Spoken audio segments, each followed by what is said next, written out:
Hi everyone, welcome to my mother's kitchen. ഇന്ന് ഞാൻ കപ്പ ബിരിയാണിയാണ് ഉണ്ടാക്കുന്നത്.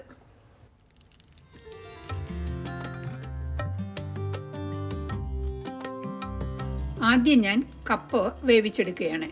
അതിന് എടുത്തിരിക്കുന്നത് 1 കിലോ കപ്പയാണ്. ഇത് ഈ വലുപ്പത്തിൽ പീസാക്കി എടുത്തിരിക്കുന്നതാണ്.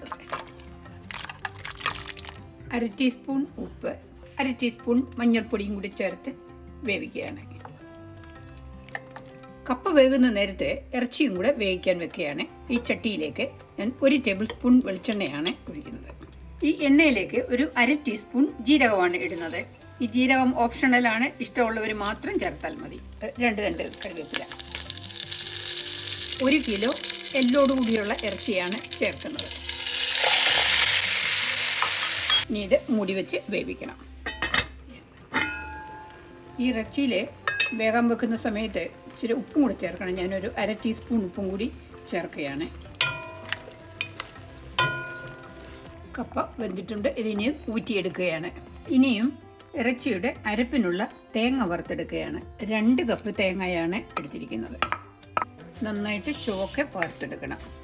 തേങ്ങ ഒരു ലൈറ്റ് ബ്രൗൺ കളറായിട്ടുണ്ട്. ഇതിലേക്ക് ഞാൻ കുറച്ച് കറിവേപ്പിലയും 1/2 ടീസ്പൂൺ പെരിഞ്ചീരകവും കൂടി ചേർക്കുകയാണ്. തേങ്ങ നല്ല ഗോൾഡൻ ബ്രൗൺ ആയിട്ടുണ്ട്. ഇനി ഞാൻ ഇതിലേക്ക് പൊടികളാണ് ചേർക്കുന്നത്.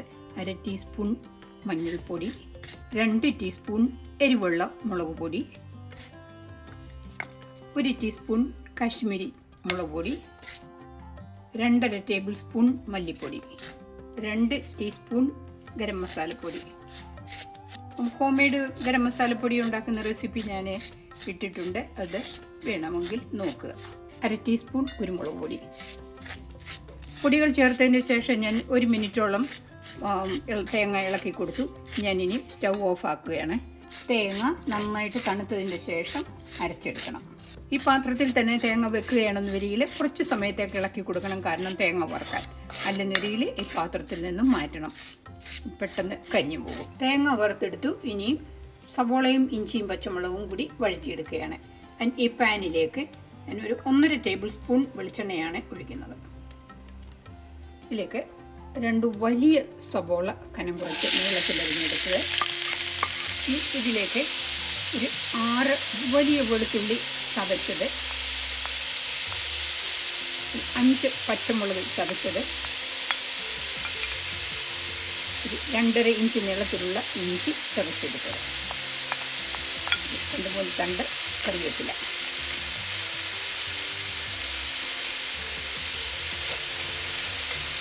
നന്നായിട്ട് വഴറ്റിയെടുക്കണം. 1/2 ടീസ്പൂൺ ഉപ്പ്, 1/4 ടീസ്പൂൺ മഞ്ഞൾപ്പൊടിയും കൂടി ചേർത്താണ് വഴറ്റിയെടുക്കുന്നത്. വറുത്ത് വെച്ചിരുന്ന തേങ്ങ അരച്ചെടുത്തു. അത് ഞാനിനിയും ഈ സവോള മൂപ്പിച്ചതിലേക്ക് ചേർക്കുകയാണ്.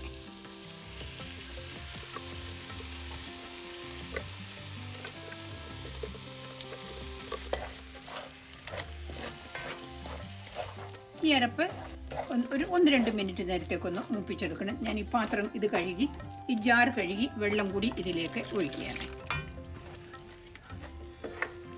ഇനിയും ഈ അരപ്പിലേക്ക് വെന്തുകൊണ്ടിരിക്കുന്ന ഇറച്ചി ഞാൻ ചേർക്കുകയാണ്. ഈ ഇറച്ചി ഒരു സ്വല്പമേ വെന്തിട്ടുള്ളൂ. ഇനി ഈ അരപ്പിൽ കിടന്ന് ഈ ഇറച്ചിനെ നന്നായിട്ട് വേകണം. ഇനിയും മൂടി വെച്ച് വേവിക്കണം. ഇറച്ചി തുറന്നൊന്ന് ഇടയ്ക്കൊന്ന് ഇളക്കി കൊടുക്കണം. ഇനി ഇതിൽ ഉപ്പ് വേണമെന്ന് വരിയിൽ ചേർക്കാം. ഉപ്പ് പോരാ, ഞാനൊരു 1/2 ടീസ്പൂൺ ഉപ്പും കൂടി ചേർക്കുകയാണ്. തേങ്ങ അരച്ചതിൽ കിടന്ന് ഈ ഇറച്ചി വേകുന്നത് കൊണ്ട് ഇറച്ചിയിൽ നന്നായിട്ട് അതിൻ്റെ മസാല പിടിക്കും. മൂടി വെച്ച് ഇനിയും വേവിക്കണം. ഒരു സ്വല്പം കൂടെ വേവുണ്ട്. വെള്ളം ഒരു മാതിരി വറ്റിയത് കൊണ്ട് ഞാനൊരു സ്വല്പം വെള്ളം ഒഴിച്ചു കൊടുക്കുകയാണ്. തിളച്ച വെള്ളമാണിത്. ഇറച്ചി സ്റ്റവിൽ വെച്ച് വേവിക്കുമ്പോൾ കുറച്ച് സമയമെടുക്കും. നിങ്ങൾക്ക് വേണമെന്ന് വരിയിൽ കുക്കറിൽ വെച്ച് വേവിച്ചിട്ട് ഈ അരപ്പിലിട്ട് മിക്സ് ചെയ്ത് എടുത്താൽ മതി. സ്റ്റവിൽ വെച്ച് വേവിക്കുന്നതാണ് കറിക്ക് രുചി കൂടുതൽ. ഇറച്ചി നന്നായിട്ട് വെന്തിട്ടുണ്ട്. ഇനി ഞാനിതിൽ സ്വല്പം കടുക് താളിച്ച് ചേർക്കുകയാണ്. പാനിലേക്ക് 1 ടേബിൾ സ്പൂൺ വെളിച്ചെണ്ണയാണ് ഒഴിക്കുന്നത്. ഇതിലേക്ക് 1 ടീസ്പൂൺ കടുക്, 2 ഉണക്കമുളക്, 2 തണ്ട് കറി,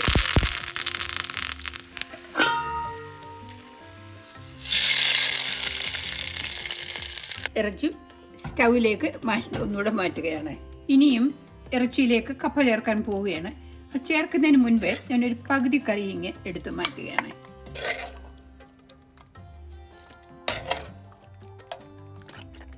ഇനി ഇതിലേക്കാണ് ഞാൻ കപ്പ ചേർക്കുന്നത്.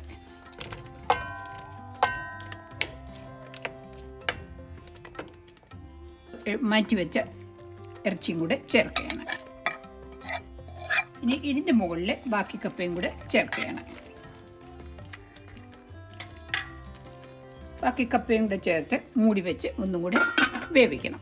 അപ്പോൾ കപ്പ ഇട്ട് കഴിഞ്ഞിട്ടൊരു 5-6 മിനിറ്റ് ആയിട്ടുണ്ട്. ഇനി ഇതൊന്ന് ഇളക്കി നോക്കാം. നല്ല പാകമായിട്ടുണ്ട്. ഈ കപ്പയുടെ കുറച്ച് കഷ്ണങ്ങൾ വേണമെങ്കിൽ ഇതുപോലെ ഒന്ന് മാഷ് ചെയ്ത് എടുക്കാം. ഈ കപ്പ ബിരിയാണിയുടെ റെസിപ്പി എൻ്റെ കസിൻ പറഞ്ഞു തന്നതാണ്. കസിൻ ഈ കപ്പ ബിരിയാണി ഉണ്ടാക്കി ഞാൻ പല പ്രാവശ്യം കഴിച്ചിട്ടുണ്ട്. എനിക്ക് ഏറ്റവും ഇഷ്ടപ്പെട്ട കപ്പ ബിരിയാണിയാണിത്. ഈ റെസിപ്പിയിൽ ഇതുപോലെ നിങ്ങൾ ഉണ്ടാക്കി നോക്കുക. നിങ്ങൾക്ക് തീർച്ചയായിട്ടും ഇഷ്ടപ്പെടും. നിങ്ങളിത് ഉണ്ടാക്കി കൊടുക്കുന്നവരും ഇഷ്ടപ്പെടും.